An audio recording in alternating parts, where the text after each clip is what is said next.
अब एक तो देखिए, मैं तो फिर ताल ठोक के कतार डंके की चोट पर कि इस पूरा जो घोटाला हुआ पलटू राम का कहीं ना कहीं उसमें संरक्षण है। टीम तो सही जगह पहुंची है, लेकिन 4 महीने क्यों लग गए टीम को? ये लोग ईओयू वाले कुछ मुहूर्त उहूर्त निकलवा रहे थे क्या पंडित जी से? मेरी समझ में ये नहीं आया। अब देखिए, दर्शकों को मालूम होगा, ये जो लिखित परीक्षा हुई थी सिपाही भाई, ये सब सरपरस्ती में हुआ है मुख्यमंत्री के। इतने तो मुख्यमंत्री भोले भाले ने ना है कि सिपाहियों का ये बिक रहा है और किसी को कुछ पता नहीं है, जो कि मतलब एक चौक चौराहे पर जो चर्चा हो रही है वो मुख्यमंत्री को ही नहीं पता है। क्या इसमें बहुत बड़ी संख्या में सीटों को क्या बेचा गया था? मीडिया में तरह तरह की बातें आती हैं। 200% षड्यंत्र था ना, 200% षड्यंत्र। तो देखिए कितना संदिग्ध आचरण है। एक तरफ आप 4 महीने में क्यों नहीं कागजात दिए गए शोभा मैडम को? 4 महीना कब नहीं होता है ना? और दूसरी बात कि अब 4 महीने तक किसके दबाव में ईओयू ने कोई रेड नहीं किया? काली सूची में था। तो जब पहले से काली सूची में प्रिंटिंग प्रेस हो और ये खबर आ रही है कि सिंघल साहब 3-3 बार खुद गए कलकत्ता, इनका ये देखिए उत्सुकता, देखिए दागियों से मतलब काम लेने का। तो एक तो है कि मैं अभी फिर आपके चैनल पर दोहराता हूँ कि सिंघल साहब की तुरंत से तुरंत गिरफ्तारी होनी चाहिए। जब सारे सबूत मिट ही जाएंगे तो कहते हैं ना, अब पछताए होत क्या जब चिड़िया चुग गई। नमस्कार, आप देख रहे हैं द बिहार टॉप। मैं हूं आदेशपुरी। बिहार में सिपाही भर्ती हुई और बता दें कि पेपर लीक हुआ। इसके बाद ईओयू को मामले की जांच करने का जो है वो जिम्मा दिया गया और ईओयू 4 महीने बाद केंद्रीय चयन पर्षद सिपाही भर्ती के ऑफिस पहुंची, रेड मारा गया वहां पे। और आपको बता दें कि जो अध्यक्ष थे, पूर्व अध्यक्ष एसके सिंघल, उनके दफ्तर तक की तलाशी ली गई, ओएसडी से पूछताछ की गई और बहुत सारे कर्मचारी अधिकारियों के सरकारी फोन भी जब्त किए गए। इसके अलावा बहुत सारे डॉक्यूमेंट्स की बातें आ रही हैं। समाचार पत्रों में आ रहा है कि अगर साक्ष्य मिलेंगे तो सिंघल की गिरफ्तारी हो सकती है, संदेह के दायरे में है। और बता दें आपको, हमारे साथ हैं बिहार के पूर्व आईपीएस अधिकारी हैं, ये शुरू से कह रहे हैं कि सिंघल साहब की गिरफ्तारी होनी चाहिए, क्योंकि उनकी मिली भगत के बिना इतना बड़ा खेल नहीं हो सकता है। सर, शुरुआत से आप कहते आ रहे हैं, क्या सर अब जांच जो हुआ है, जो पहुंची है वहां ऑफिस में टीम, क्या आपको लगता है सर? नहीं, टीम तो सही जगह पहुंची है, लेकिन 4 महीने क्यों लग गए टीम को? ये लोग ईओयू वाले कुछ मुहूर्त उहूर्त निकलवा रहे थे क्या पंडित जी से? मेरी समझ में ये नहीं आया। अब देखिए, दर्शकों को मालूम होगा, ये जो लिखित परीक्षा हुई थी सिपाही भर्ती की 1 अक्टूबर को हुई थी 2023 को, और उसी दिन बात फैल गई थी कि इसमें पेपर लीक हुआ है। ऐसे सिंघल साहब उस दिन भी बोल रहे थे, ताल ठोक रहे थे कि नहीं सब कुछ चंगा है और कुछ नहीं हुआ है, ये है वो है। फिर इतने ज़्यादा सबूत इकट्ठे हो गए कि अंत में परीक्षा रद्द करनी पड़ी। फिर दिसंबर में सिंघल साहब को भी हटा दिया गया, उनकी भी छुट्टी हो गई। उसके बाद पूरे राज्य में इसमें 74 एफआईआर हुए, 74। और ईओयू जो है आर्थिक अपराध इकाई जो बिहार पुलिस की है, उसको इसका जिम्मा मिला जांच का, अनुसंधान का। उसमें एक एसआईटी का गठन हुआ, स्पेशल इन्वेस्टिगेशन टीम का। तो उसमें 22 लोगों का काफ़ी लंबा चौड़ा एसआईटी हुआ। जनरली इतना बड़ा एसआईटी होता नहीं है। एक डीआईजी है मानवजीत ढिल्लो, उसकी अध्यक्षता में एसआईटी बना है। अब देखिए, ये जो अभी आप कर रहे, 1-2 रोज पहले वहाँ रेड हुआ है, मतलब भर्ती बोर्ड के ऑफिस पर, और जो अध्यक्ष का था चैम्बर उसको खंगाला गया है। ओएसडी से पूछताछ हुई, ऑफिसर ऑन स्पेशल ड्यूटी जो था, लैपटॉप जब्त किए हैं, कंप्यूटर जब्त किए। लेकिन 4 महीना मुझे नहीं समझ में आ रहा कि देर क्यों हुई, है ना? क्योंकि हर एक दिन या 1 घंटे भी आप देर करते हैं तो जो भी अभियुक्त है, जो गुनाहगार है, उसको तो सबूत नष्ट करने का आप मौका दे रहे हैं ना। अब एक तो देखिए, मैं तो फिर ताल ठोक के कतार डंके की चोट पर कि इस पूरा जो घोटाला हुआ पलटू राम का कहीं ना कहीं उसमें संरक्षण है ना। अब देखिए, सिंघल साहब का आप देखिए डीजीपी के रूप में कितना खराब ट्रैक रिकॉर्ड था, बहुत विवादित अधिकारी रहे थे। आपको याद होगा, दर्शकों को मैं याद दिला दूं कि इसमें भी गया के सीनियर एसपी आशीष कुमार पर एफआईआर हुआ था, आदित्य कुमार पर हुआ था। उसके बाद सिंघल साहब को 40 बार फोन किया एक अभिषेक अग्रवाल नाम के ठग ने, पटना हाईकोर्ट का चीफ जस्टिस बन के। अब सिंघल साहब ने उस फर्जी चीफ जस्टिस के कहने पर वो फाइल बंद करा दी। और इस बात को लेकर जब पलटू राम से मीडिया वालों ने पूछा कि क्या कार्रवाई होगी डीजीपी पर, तो सीएम ने कहा कि अरे जाने दीजिए, अब तो बेचारा रिटायर कर रहे हैं, जाने दीजिए, है ना। उनको जाने दिया गया और रिटायरमेंट के थोड़े दिन बाद भर्ती बोर्ड का उनको चेयरमैन बना दिया गया। और वैसे समय में जब बिहार में 21,391 बहुत बड़ी मतलब रिक्तियाँ निकली थी, इतना संवेदनशील पुरुष आदमी को ले आया गया जो पहले से विवादित रहा है, उसका देखिए उनको हटाया गया। और उसके बाद जो शोभा मैडम है, मैडम शोभा ओहटकर, होमगार्ड की जो डीजी हैं, उनको अतिरिक्त प्रभार दिया गया। लेकिन फिर यहाँ खेल देखिए, अतिरिक्त प्रभार तो दिया गया, लेकिन उनको सिंघल साहब ने कोई चार्ज ही नहीं दिया, मतलब प्रभार ही नहीं सौंपा। कोई चार्ज कोई नया अध्यक्ष लेता है तो कायदे से उसको सारे दस्तावेजों का, सारे कागज पत्रों का भी तो प्रभार मिलना चाहिए। और शोभा मैडम ने इसको लेके कई बार लिखा, गृह सचिव को लिखा, जगह जगह उन्होंने पत्राचार किया है, कॉरेस्पॉन्डेंस किया है, लेकिन इसके बावजूद नहीं दिया गया। और अब 4 महीने बाद एक नए मतलब मिस्टर जितेंद्र कुमार को ले आया गया है शोभा मैडम को हटा के। तो देखिए कितना संदिग्ध आचरण है। एक तरफ आप 4 महीने में क्यों नहीं कागजात दिए गए शोभा मैडम को, 4 महीना कब नहीं होता है ना। और दूसरी बात कि अब 4 महीने तक किसके दबाव में ईओयू ने कोई रेड नहीं किया, ईओयू वाले, एसआईटी वाले 4 महीने तक क्यों झाल बजाते रहे, ये भी लोगों के दिमाग में सवाल कौन रहा है ना।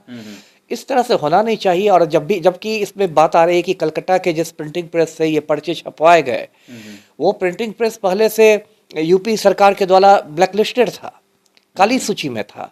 तो जो पहले से काली सूची में प्रिंटिंग प्रेस हो, और ये खबर आ रही है कि सिंघल साहब 3-3 बार खुद गए कलकत्ता, मतलब इनका ये देखिए उत्सुकता देखिए दागियों से मतलब काम लेने का।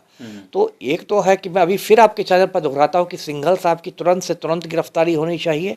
जब सारे सबूत मिट ही जाएंगे तो कहते हैं ना, अब पछताए होत क्या जब चिड़िया चुग गई खेत। सारे सबूत मिटा दिए जाएंगे, सारे आंकड़े डिलीट कर दिए जाएंगे, तब आप लकीर पर लाठी पीटते रहिएगा तो उससे सांप का क्या बिगड़ेगा। सर क्या लगता है सर कि ये जो पूरा मामला हुआ पेपर लीक, चूक था या फिर षड्यंत्र था सर? क्या इसमें बहुत बड़ी संख्या में सीटों को क्या बेचा गया था? मीडिया में तरह तरह की बातें आती हैं सर। 200% षड्यंत्र था ना, 200% षड्यंत्र।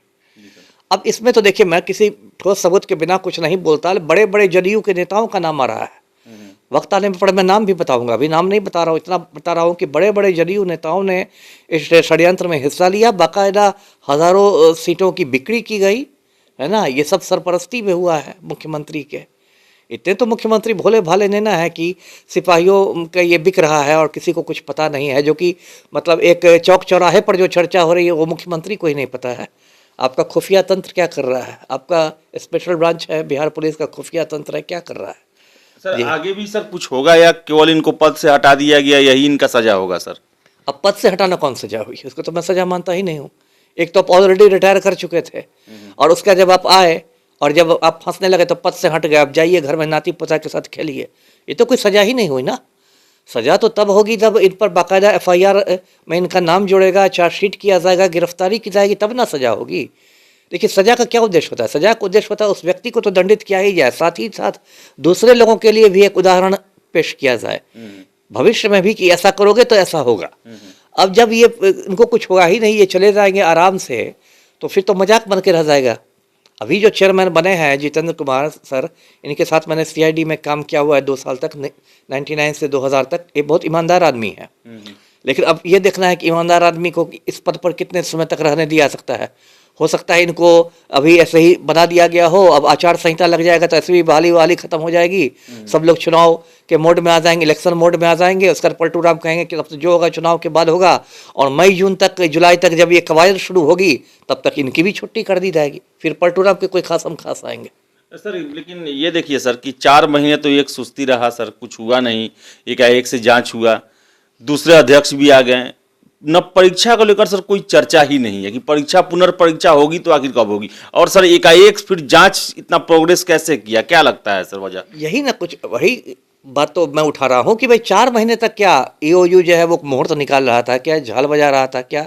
ये सब में तो तुरंत होना चाहिए। ये तो मतलब एक बेसिक पुलिस की ट्रेनिंग है कि तुरंत एक्शन नहीं होगा तो सारे सबूत मिटा दिए जाएंगे, वो चाहे हत्या का सबूत हो कि सारे दाग धो दीजिए खून के, या किसी तरह का सबूत है। इसमें तो सारे सबूत डॉक्यूमेंट्री है। ये है, कोई कंप्यूटर डिलीट कर देगा, कोई सीडी गायब कर देगा, कोई कागज़ पत्तर उड़ा देगा, कोई गवाहों को धमका देगा, कोई गवाहों को खरीद लेगा, 1000 तरीके हैं। 4 महीना में जब इतना बड़ा शिक्षा माफिया जहाँ इन्वॉल्व है, तो 4 महीना में तो आप उसको आपने पूरी छूट दे दी। तो ये कहीं ना कहीं, और बार बार ये दूसरा सवाल है कि मैडम शोभा ओटकर जो खुद इतनी सीनियर आईपीएस हैं, 90 बैच की हैं, डीजी रैंक की हैं, वो बार बार पत्राचार कर रही है और गृह विभाग कान में तेल डाल के बैठा हुआ है, मुख्यमंत्री सचिवालय कान में तेल डाल के बैठा हुआ है। ये सब किसके इशारे पर हो रहा है? तो इस सब से तो बहुत सवाल उठते हैं कि कहीं ना कहीं शिक्षा माफिया की पैठ जो है वो सत्ता के गलियारों में हो गई है, सत्ता का संरक्षण मिल रहा है। जी सर, जांच कहां तक पहुंच पाएगी सर? अभी तक हम देखते हैं पेपर लीक में छोटे छोटे लोगों को पकड़ के अंदर कर दिया जाता है, लेकिन एक हद के बाद वो आगे नहीं बढ़ पाता है। क्या इसको भी उसी दिशा में देख रहे हैं आप? वही होगा। देखिए सरकार का या पुलिस की ये होती है ना रणनीति कि कुछ कुछ ऐसे खाना पूरी होती है जिससे लोगों को लगे कि कुछ चल रहा है, लेकिन उसका कुछ नहीं होगा। उसका देखिए इतना तेजी से घटना चक्र बदलता रहता है। अब चर्चा भी होती है कि बीपीएससी की जो 7वीं परीक्षा का पेपर लीक हुआ था, है ना, उसमें क्या हुआ, चर्चा भी होती है, सब भूल गए क्योंकि उसके बाद नए पेपर लीक कर गए उसका दरों। तो सरकार की, पुलिस विभाग की यही रणनीति रहती है कि कुछ ऐसा करके मतलब उस मामले को ठंडे बस्ते में डाल दो। और आम आदमी को तो ऐसे ही इतना उसका दिमाग खराब रहता है, इतना नून तेल लकड़ी के चक्कर में कौन कौन आदमी उसको फॉलो अप करता है। मीडिया भी भूल जाती है क्योंकि रोज घटना चक्र होता है, रोज बड़े बड़े घोटाले, नए ताज़े घोटाले आते हैं। अब कितना समय तक एक केस को आप फॉलो अप कीजिएगा। तो ये सरकार की रणनीति रहती है। लेकिन कायदे से मैं फिर कहता हूँ कि इसमें सिंघल साहब की गिरफ्तारी होनी चाहिए, एक नज़ीर पेश किया जाना चाहिए बिहार में कि भाई देखो आप किसी भी पद पर हो, आप यदि लड़के लड़कियों के भविष्य के साथ खिलवाड़ कीजिएगा तो इसमें कोई आपको मुरब्बत नहीं दी जाएगी। जी वो बता दें आपको, लेकिन खिलवाड़ तो है बिहार में हो रहा है, लगातार पेपर लीक हो रहे हैं। जो भी महत्वपूर्ण परीक्षा होती है, चाहे बीपीएससी हो 2022 में उसके पेपर लीक कर गए, सीजीएल 3 का पेपर लीक हुआ, सिपाही का तो हमेशा होता है, दरोगा पर भी छात्रों को विश्वास नहीं होता है। तो ऐसे में अगर पेपर लीक हुआ है तो सरकार का ये फर्ज है कि वो ऐसे परीक्षा माफिया या फिर उनको जो संरक्षण देते हैं उन पर इतना बड़ा कार्रवाई किया जाए कि वो नजीर बने, दूसरा कोई सोच भी ना पाए इसमें गड़बड़ी करने को लेकर। लेकिन दुर्भाग्य की बात यह है कि 4 महीने तक जांच लगभग धीमा रहा। बाद में पहुंचा सीएसबीसी के ऑफिस में ईओयू की टीम, वहां जांच हुआ। इन सब के बीच में परीक्षा कब होगी इसको लेकर कोई चर्चा नहीं है। आशा करेंगे कि बहुत जल्द जो है इस दिशा में भी कार्रवाई होगी और परीक्षा लिए जाएंगे। फिलहाल इस वीडियो में इतना ही। बहुत बहुत धन्यवाद।